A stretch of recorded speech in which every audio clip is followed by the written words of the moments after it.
pour adoption wu loi de finances rectificative au plus tard le 31 décembre. na fi xam nga jamono ji ce qui se passe ci réew mi c'est incompréhensible nit ñi comprendre tuñ lan moo xew qu'est-ce qui se passe ak par quel pied danser nit ñi xamatuñu ko parce que vraiment doo sax xam exactement lan nga war a wax c'est très difficile pour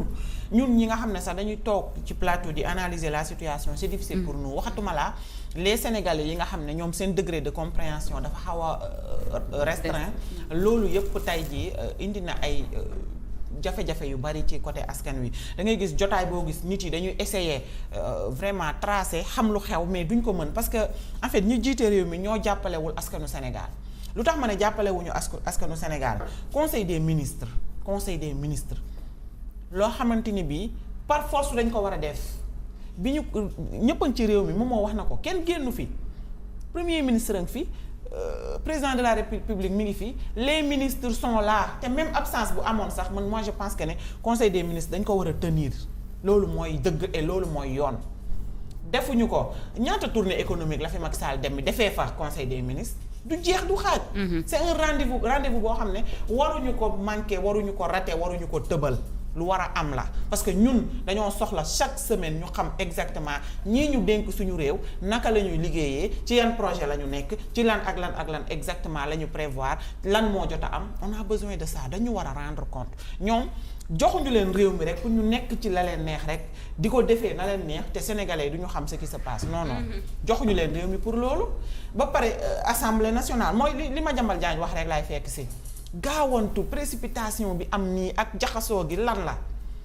dafay wone rek ne économie bi loi de finances rectificative dañ koy moom la ñuy defaat nii ñu fàtte ne defoon nañ ko daaw dafay wone ne jamono ji ñoom bougé wuñu li amoon daaw rek moo nekk di amaat nii seen ñaari at yi ñu tegale moom lañ defoon la ñuy defaat dañuy répéter dañuy tâtonner lu tax ma ne dañuy tâtonner mooy ne peut-être Sénégal 2025 xam nga ne budget 2025 bi jamono ji budget 2026 bi autant pour moi jamono ji nit yi am nañ ci aperçu ba pare te lu ci bari peut-être nekkul en place maanaam budget bi xaalis bi nga xam ne ñu ngi koy annoncer nit yi peut-être nekkul en place réew mi amul xaalis ñoom ñoo ko wax réew mi dara doxu fi xaalis amu fi donc tey am na sax empreinte yoo xam ne boobu ba tey ñu ngi koy def mu di leen te et pourtant loolu moo waroon combler fin d'année bi tey jii da ngay gis li nga xamante ne moom la ñu convoqué bureau assemblée nationale pour ñu dugg ci mbirum et puis le temps les jours nous sommes aujourd'hui le 26 maanaam 2025 bi moom incha allah 4 jours moo ci des et si biir 4 jours yooyu on a le week-end donc maanaam pour wax la ne lundi ak mardi moo des ci at mi comme jour ouvrable léegi li nga war a liggéey durant toute une année t'as pas pris le temps de le faire nga toog ba at mi dese la ñaari fan ngay daw di njëkkante di defaraat di jubbanti di lii pour man ce n'est même pas le moment et ils sont même pas organisés pour def quoi que ce soit ñoom ci seen bopp et loolu dinañ ci ñëw léegi bu ñuy wax ci seen problème politique ak yi ni mel dinañ ci ñëwaat léegi ñoom ci seen bopp ils sont pas organisés pour liggéey exactement li ñu war a liggéey ci réew mi et c'est malheureux vraiment.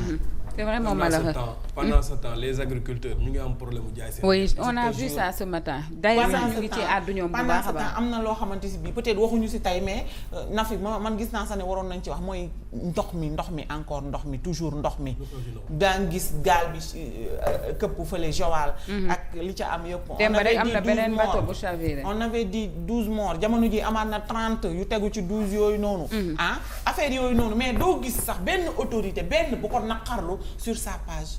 moo xam Facebook moo xam TikTok moo xam Twitter doo ko gis. et ça c'est tout de même malheureux Nafi Guèye. Nafi Guèye parce que yow mënoo nekk ci réew nga jiite ko say doomi réew. ca tournée ba sax démb président mu ngi ci doon wax ci li xew Joal mais d'une manière vraiment très très bref. da ngay gis lu xew da ngay gis ci réew mi lu xew. président dina def tweet wala page Facebook am. démb rek mu ngi def ay page Facebook am dinañ ci ñëw léegi di wax ci réalisation yi. mais dafa rafet say doomu réew boo leen ñàkkee ci yenn anam yi nga naqarlu ko askan wi xam na yow naqari na la seen famille yi xam na yow naqari na la loolu en fait dañ koy xaar c'est la grandeur d'un chef loolu dañ koy xaar ci nit ki jiite c'est la moindre des choses aussi ñi dee nañu kenn mënu leen delloo si mais nga naqarlu ko yow mi jiite réew mi yow say ñoon ñi nga xamante ne ñoo am ay postes de responsabilité ci réew mi ku wax ñu tontu la bu moom moo waxee ñu tontu ko seen page yi ba pare bu dara amee lu mel ni jëyee ñoom duñ ci jël seen temps duñ ci prononcé wu loolu dafa ñaaw sax vraiment conseil des ministres tey beeg bureau bi convoqué ab réunion lundi mode fast track la certainement pour clôturer budget pour 2025. oui xam nga loi de finances rectificative moom buy am c'est li ci ëpp justement c'est pour réajuster le budget.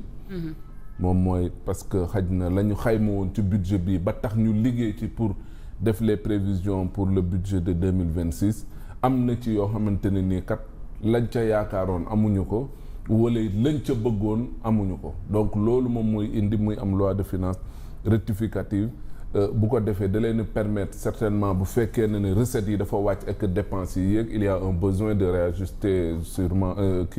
naturellement le budget loolu moom mooy indi ay loi de finances rectificative beneen bi moom mooy la sincérité budgétaire pour que quand même réalité mooy situation financière bu état bi di dund mu mën a refléter wu kon ci li nga xam ne moom mooy budget bi et ñun ñëpp xam nañ ne le budget il est prévisionnel nekkul loo xam te nii lu fa nekk la lu tege loo xamante nii surtout pour l'année 2026 am ndey dugum nañ ko et c'est sur la base peut-être des résultats de l'année 2025 ci nañuy liggéey justement pour les perspectives pour 2026 donc xaj na ne loolu moom moo tax ñu bëgg a gaawantu très rapidement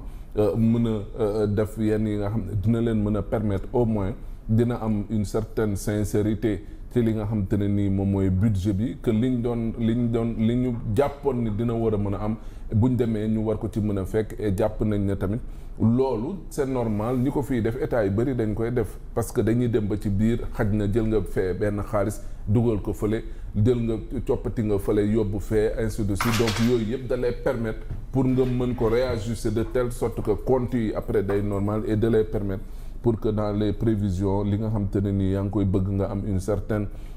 sincérité et puis réalité bi nga xam te ne nii dina méngoo surtout ak situation bi nga xam ne moom la état bi di dund mbirum immigration clandestine bi il faut comprendre que ñii dañ ciy génne wu di ci wax xam nga lu tax ndax lañ ca wax moo bari bokkoon na ci campagne électorale yi de oui ci promesse électorale yi parce que dañ caa wax far nag yàlla ñëw tamit le phénomène du perdure gën a yokk oui loolooy problème lan nga ciy waxati dara amoo ci solution te yow takkoon nga ci say rajo wax ba ñëpp foog na ne boo ñëwee yëf yi sot nga ñëw yëf ya gën a takkarnaas amatoo looy wax donc da ngay sentir ne benn gêne boo xam ne dañ ko am surtout par rapport ak le phénomène de l'immigration clandestine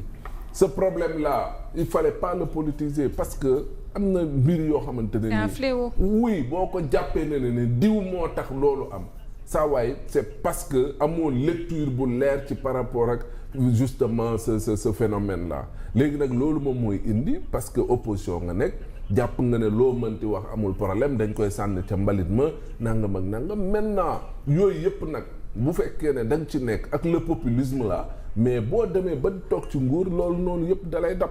donc actuellement on n'a pas de solution par rapport à ça apparemment l'État est impuissant donc dañuy am benn gêne justement pour war ci mën a wax parce que lañ ca digge woon ak lañ ca waxoon ak wax yañ ca waxoon ba ñu nekkee opposition da ngay comprendre et da ngay sentir ni ñii bu ñu sañoon sax wax jooju noonu duñ leen ko sax wax parce que en réalité